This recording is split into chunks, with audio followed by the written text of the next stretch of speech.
मोहब्बत मुस्तफा अगर तुम्हारे पास है तो तुम्हारी आंखों का काजल है वो।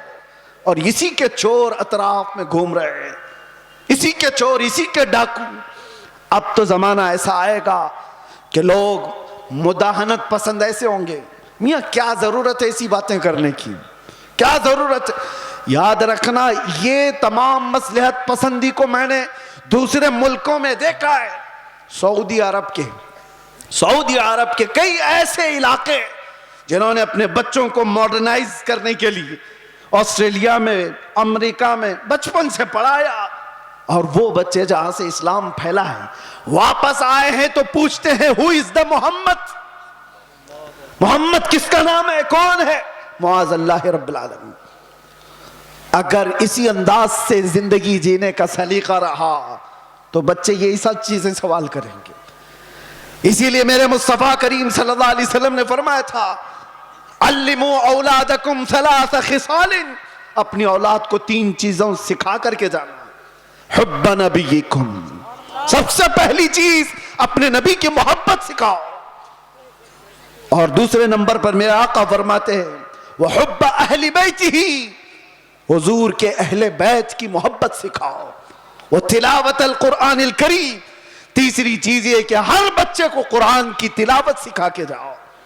एक बाप की तरफ से अपने बच्चे को दिया गए ये 3 चीजें दुनिया की सबसे बड़ी नेमत है, सबसे बड़ा तोहफा है, सबसे बड़ा हदिया है। इसीलिए मेरे अजीजों, बार बार हम हर स्टेज से ये अलल ऐलान तुम्हें पुकार पुकार कर कहते हैं, हुजूर पाक सल्लल्लाहु तआला अलैहि वसल्लम के नाम पर कोई समझौता ना करो, कोई मसलहत पसंदी ना करो, कोई दबाव, कोई समझौता नहीं। जो जान मांगो तो जान दे दें, जो माल मांगो तो माल दे दें, मगर ये हमसे कभी ना होगा नबी का जाहो जलाल दे दें। जब तक ये सिफत तुम्हारे अंदर बाकी रहेगी इंशाअल्लाह कोई कौम तुमको सफ़ह हस्ती से मुकम्मल मिटा ना सकेगी, नहीं होगा।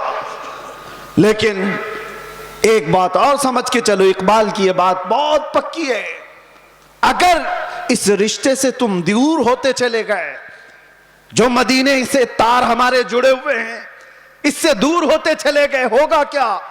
उनके जो हम गुलाम थे खल्क के पेशवा रहे। हुजूर के जब हम गुलाम थे पूरी मखलूक के आका हम कहलाते थे, उनके जो हम गुलाम थे खल्क के पेशवा रहे। उनसे फिरे जहां फिरा, फिर आई कमी वखार में। जैसी ही हुजूर से चेहरा फेर लिया, दुनिया ने हमसे चेहरा फेर लिया, इज्जतों में कमी आई है।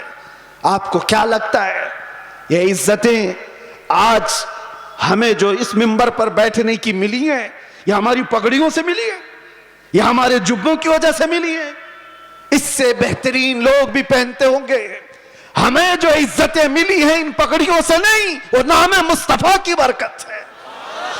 आबरूए मां ज़नामे मुस्तफास्त, इकबाल ने कहा था हम सब की इज्जत और आबरू हुजूर के नाम से वाबस्ता है। और अगर हुजूर पाक सल्लल्लाहु तआला अलैहि वसल्लम की इज्जत ही ना रही तो हम अपनी इज्जत का क्या करेंगे? हमारी कोई अपनी इज्जत नहीं। हमें दुनिया हुजूर पाक सल्लल्लाहु तआला अलैहि वसल्लम के गुलाम की हैसियत सी पहचान थी, और इस पहचान को जिंदा रखना यह हमारा फरीजा है। इस पहचान को बाकी रखने में हम हर कसर पूरी करें।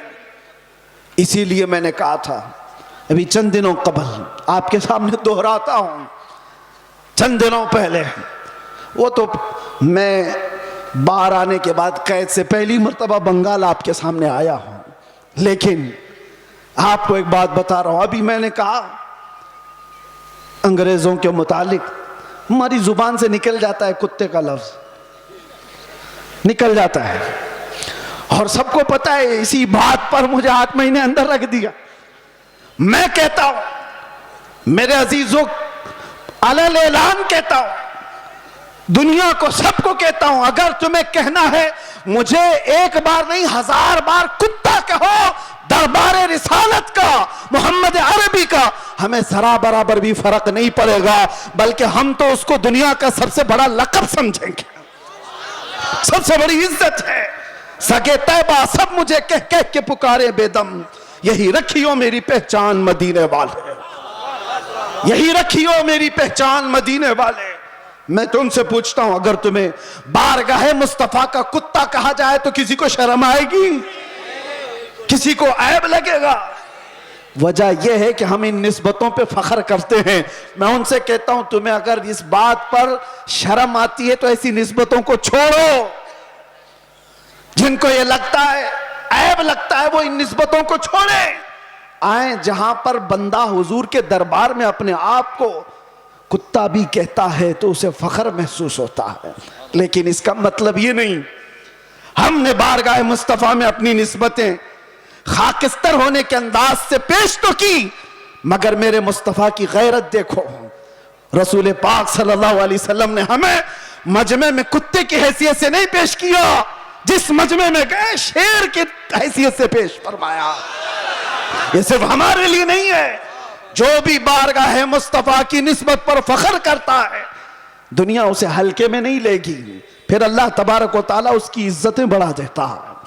आला हजरत ने जिंदगी भर बारगाह मुस्तफा में अपनी निस्बतों पर फख्र किया है और गौसियत मआब के दरबार पर निस्बत जोड़ते हुए क्या कहा था बरेली के ताजदार ने? गौसे पाक के दरबार में क्या कहा था पता है? हम तो कह देते हैं गौस पाक का मुरीद हूं, गौस पाक के सिलसिले का मुरीद हूं। मुरीद होना, खादिम होना, ये अपनी जगह पर।